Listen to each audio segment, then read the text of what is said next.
Hello दोस्तों, आज के इस वीडियो में हम जानेंगे टेस्ट यानी कि स्वाद के बारे में कि टेस्ट हमको कैसे फील होता है और टेस्ट और फ्लेवर में क्या डिफरेंस होता है। तो चलिए शुरू करते हैं। टेस्ट हमारी 5 इंद्रियों में से एक है जो हमारे मुंह में भोजन या कोई पीने की जो पदार्थ है उसकी स्वाद की भावना को अनुभव करके यह पहचानना संभव बनाती है कि हम क्या खा रहे हैं या क्या पी रहे हैं। टेस्ट जनरली तब प्रोड्यूस होता है जब मुंह में कोई सब्सटेंस ओरल कैविटी में जीभ पर स्थित टेस्ट बड्स के टेस्ट रिसेप्टर के साथ केमिकली रिएक्ट करता है। तो मनुष्यों में टेस्ट बड्स और जीभ की ऊपरी सतह और एपिग्लॉटिस सहित अन्य क्षेत्रों में टेस्ट रिसेप्टर जनरली होते हैं। टेस्ट परसेप्शन के लिए गस्टैटरी कॉर्टेक्स जिम्मेदार होता है। जीभ हजारों छोटे छोटे बम्प्स से ढकी होती है जिन्हें पैपिलाई कहा जाता है, जो आंखों को भी जनरली दिखाई देते हैं। हर एक पैपिला के भीतर सैकड़ों टेस्ट बड्स होती हैं, एक्सेप्ट फिलीफॉर्म पैपिलाई जिसमें टेस्ट बड्स नहीं होती हैं। जीभ के पीछे और सामने लगभग 2000 से 5000 के बीच टेस्ट बड्स स्थित होती हैं। अन्य टेस्ट बड्स मुंह के किनारे, पीछे, ऊपर की तरफ और गले में स्थित होती हैं। साइंटिफिक एक्सपेरिमेंट से पता चला है कि स्वीटनेस यानी कि मिठास, खट्टापन, नमकीनपन, कड़वाहट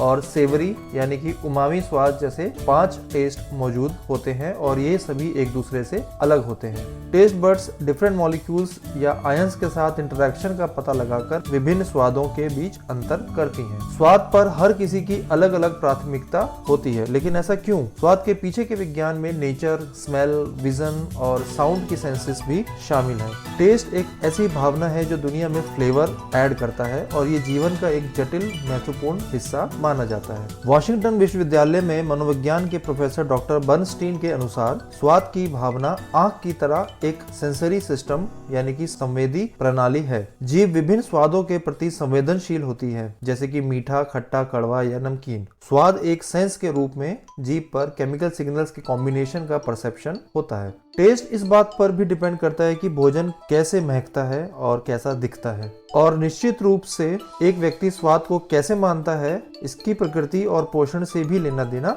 होता है। जीन्स एक व्यक्ति को एक पूर्व निर्धारित टेस्ट प्रेफरेंस देकर एक भूमिका निभाते हैं और हमारा एनवायरनमेंट नए स्वाद सीखने का भी एक फैक्टर माना जाता है।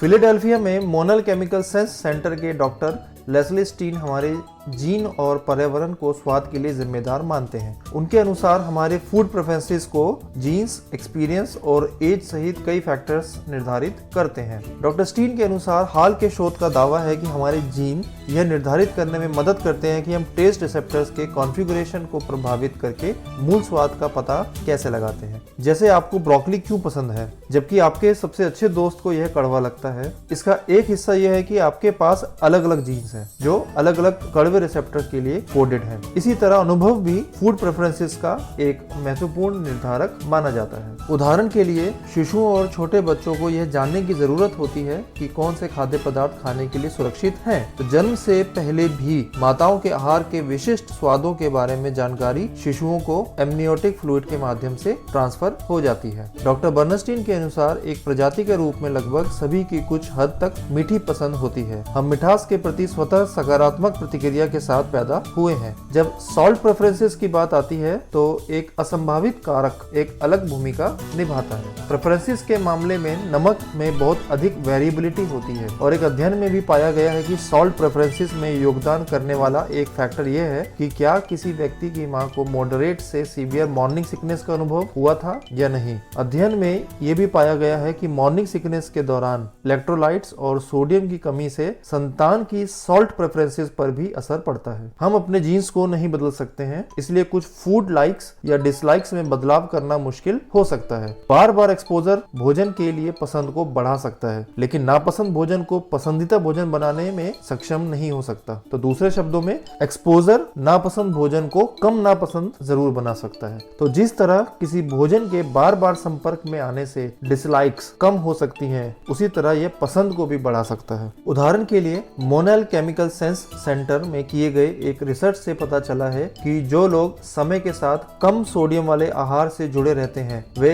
फाइनली अपने भोजन में नमक के लोअर लेवल्स को पसंद करने लगते हैं। डॉक्टर बर्नस्टीन का कहना है कि यदि आप वास्तव में किसी चीज से घृणा करते हैं तो उसे बार बार खाने से वे बदल नहीं सकता, लेकिन हम जानते हैं कि लोग सामाजिक परिवेश में किसी चीज के लिए स्वाद विकसित कर लेते हैं। आपको ऐसी चीजें खानी पड़ती हैं जो शायद आपको पसंद ना हो, लेकिन अंत में आप इसके लिए एक टेस्ट एक्वायर भी कर लेते हैं। स्वाद की श्रृंखला में जो 5वां टेस्ट है उमामी यानी कि सेवरी टेस्ट होता है। सेवरी ग्लूटामेट का ही एक स्वाद है जो कि एक अमीनो एसिड है जो पूरे मानव शरीर में प्रोटीन युक्त खाद्य पदार्थों में पाया जाता है। ग्लूटामेट एक सनसनी या सेंसेशन पैदा करता है जिसे अक्सर ब्रोदी, फुल बॉडीड, मीठी और सेवरी रूप में वर्णित किया जाता है। इस सेवरी सेंसेशन को जापानी में उमामी कहा गया है जिसका रफली अर्थ होता है अद्भुत स्वाद। फ्लेवर और टेस्ट एक जैसे ही लगते हैं, लेकिन जब आप कुछ खा रहे हो तो अपनी नाक को पकड़ के दबाएं और आप दोनों में फर्क महसूस कर सकेंगे।